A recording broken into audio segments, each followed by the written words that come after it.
Ini adalah cara Dewa minum. Meletakkan 2 peluru di cangkir kosong. Tuang 72% vodka. Ini adalah sarapannya tiap pagi. Mengeluarkan pistol. Memasukkan peluru dari mulutnya ke dalam pistol. Bertaruh nyawa dengan diri sendiri adalah permainan yang harus dimainkan setiap minggu. Pria ini menarik tembakan. Tembakan kosong, dia menang lagi. Jika tidak mati dia akan melakukan kebaikan selama seminggu. Pria kejam seperti itu pergi berbelanja di supermarket. Bertemu dengan 2 perampok bersenjata. 2 perampok itu datang langsung mengendalikan petugas toko. Salah satu perampok melihat pria ini apakah dia tuli. Dia memegang pistol di belakang pria itu. Pria itu membalikan badan dan memegang vodka. Merampok ya bang. Dia meletakkan vodka dan menarik pistol. Mendekati ke dadanya. Kemudian memasukkan ke dalam mulutnya. Ayo tembaklah. Perampok kebingungan dan melihat temannya. Pria itu melihatnya masih belum menembak. Langsung meletakkan di dahinya. Perampok itu pun menjadi takut. Pria itu mengambil pistolnya dan memukul dahi perampok. Memukulnya sampai terjatuh. Jangan buang waktu saya jika tidak menembak. Perampok lainnya mendekat dengan pisau. Pria itu langsung menarik pisaunya dan menangkapnya. Memukulnya dengan kuat. Dan perampok pun terjatuh. Kemudian mengambil vodkanya dan mengingat hari ini harus melakukan kebaikan. Dia mengambil uang dari saku perampok.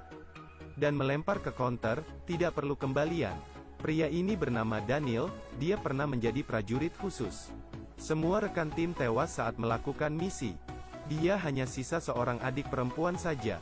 Dia tidak tahu arti hidup setelah dia pensiun. Dia bersikeras mengangkat dumbbell 1000 kali sehari. 5000 kali sit up. Memukul ke dinding ribuan kali. Dia tampaknya tidak menemukan cara untuk melepaskan kekuatannya. Suatu hari dia menerima telepon. Adiknya pergi tamasya di luar negeri. Dipukul parah oleh sekelompok orang. FBI setempat yang bernama Dean memberitahunya. Adiknya menyinggung seorang gangster. Dia mengikuti agen Lisa ke tempat adiknya ditemukan. Tetapi tidak menemukan petunjuk apapun.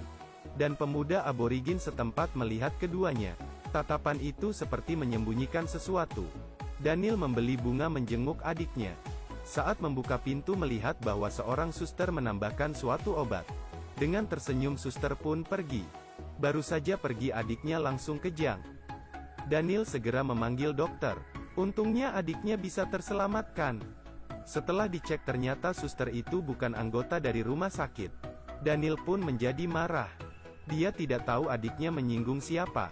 Terus-menerus ingin nyawanya. Daniel memutuskan untuk menangkap pembunuh adiknya. Di perkampungan kumuh suatu tempat. Di jalanan terus berdiri sekelompok orang ini. Mereka akan menghentikan mobil yang lewat. Dan menjual kartu pada orang itu. Daniel menemukan teman adiknya John. John mengatakan semuanya. Ternyata saat mereka foto tertangkap juga penyelundupan lokal. Dan penyelundupan itu adalah anak-anak dan orang yang berdiri di jalan. John memberikan USB yang berisi foto ke Daniel. Keduanya kemudian berpisah. Saat masuk mobil John pun menoleh dahulu. Tiba-tiba mobil meledek dan John pun meninggal. Orang-orang di jalan melarikan diri dengan panik. Di saat ini Daniel melihat suster palsu itu. Dia segera mengejarnya. Tetapi suster palsu itu pergi dengan sebuah mobil. Dan sekelompok orang bertopeng tiba di belakang. Mereka pun asal menembak. Polisi yang tidak bersalah pun mati tertembak. Daniel mengambil pistol polisi itu. Satu tembakan terkena ke satu penjahat. Tembakan Daniel sangat tepat. Karena bukan tandingannya penjahat pun melarikan diri. Daniel menemukan informasi dari foto USB. Dan nama sebuah klub malam. Dia datang sendiri dan menemukan seseorang yang ada di foto. Melihat sekeliling, jelas ada banyak preman. Melihat target yang menuju toilet Daniel pun mengikutinya. Tetapi pengawal itu tidak membuka jalan. Dia berpura-pura berbalik dan langsung menendang dari belakang. Kemudian melihat targetnya. Dan meninjunya. Mengeluarkan foto dan bertanya apakah dia kenal. Pria itu masih berpura-pura. Dia langsung memasukkan kepala pria itu ke toilet. Fakta memberitahu kita bahwa kita harus menyiram air kalau masuk toilet. Setelah itu pun penjahat ini mengatakan semuanya. Informasi geng penyelundup ada di dalam kotaknya. Dia memberitahu alamatnya juga. Daniel pergi dengan membawa kotaknya. Dia menemukan bukti penyelundupan di dalam kotak. Daniel dan FBI bagi dua jalur. Dean bertugas membawa pasukan ke daerah kumuh untuk menangkap gangster. Daniel sendirian datang ke tempat musuh. Polisi yang sampai di sana bertemu orang jahat yang menangkap wanita, kemudian menembak penjahat. Saat Dean sampai, penjahat berlutut di lantai. Dean mengangkat pistol, kemudian menembak rekannya hingga mati. Ternyata dia telah dibeli oleh geng kriminal lokal. Tetapi Daniel malah tidak tahu sama sekali. Dia melihat orang yang diculik dari lantai atas. Orang di belakangnya mengambil kawat dan ingin mencekiknya. Daniel membalikan badan dan memukulnya sampai pingsan dengan kotak. Saat ingin menyelidiki, malah dihentikan oleh sekelompok orang. Daniel menggunakan kotak itu untuk memukul mereka. Lawan ada pistol, Daniel ada kotak. Akhirnya semua penjahat terjatuh. FBI pun sampai. Mereka datang ke gudang anak-anak yang diculik. Sama sekali tidak ada orang. Sangat jelas mereka sudah mendapat informasi dan memindahkannya. Karena bukti yang tidak lengkap, Dean menyuruh Daniel untuk pulang menunggu informasi. Saat Daniel ingin naik mobil, dia merasa Dean yang mencurigakan. Dia menyuruh polisi wanita itu untuk menjaga adiknya. Dia harus tinggal di sini. Dan bos gangster yang bernama Hus menghadapi bawahannya yang kehilangan berkasnya. Dia mengeluarkan pedang yang panjang dan kemudian menusuk bawahannya. Dan di rumah sakit ada yang ingin menyakiti adik Daniel. Sebuah tembakan, FBI datang tepat waktu. Daniel mengikuti Dean sampai ke sebuah dermaga. Di sini dia menemukan gangster dan gadis yang diculik.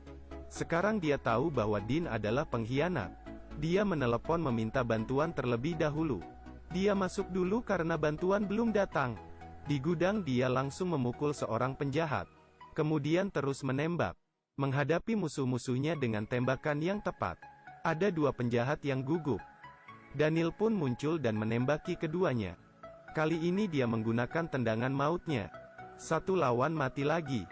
Terakhir mungkin peluru habis, mereka mulai dengan tinju. Dean tahu sudah tidak bisa ditutupi lagi, langsung mulai memukul. Tetapi dia bukan lawan Daniel. Beberapa pukulan saja sudah menjatuhkannya. Dia mengambil rantai besi. Rekannya juga berjaga-jaga. Tiba-tiba seorang penjahat lain bernama Frank memakai pedang. Dan Daniel pun terkena. Lengan Daniel berdarah. Perang baru saja dimulai. Daniel terus lolos dari serangan. Di saat yang tepat dia meninju, menghindari rantai besi dan menendang penjahat lainnya. Menangkap Dean dan memukul mukanya. Sebuah pisau yang sudah hampir kena kepalanya. Dia selalu menghindar tepat waktu. Tinjunya sangat kuat. Dean yang ditinju terus-menerus. Kemudian Daniel menusuknya dengan kalung. Hanya tersisa Frank yang memegang pedang. Daniel mengambil dua balok besi di lantai.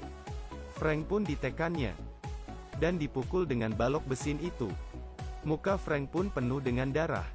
Terakhir sebuah pukulan besi mengakhiri semuanya. Tidak lama kemudian FBI tiba dan menangkap semua penjahat. Dan Daniel mengendong gadis yang diculik itu keluar. Dan kemudian adiknya pun sudah sadar. Keduanya tersenyum. Daniel tampaknya telah menemukan makna hidupnya. Terkadang tujuan hidup bukan hanya untuk diri sendiri, tetapi orang di sekitarmu. Dari cerita ini kita dapati, pria yang gagah ini hidup dalam kebenaran dan keberanian. Saya Buah Naga, jika suka ikuti saja.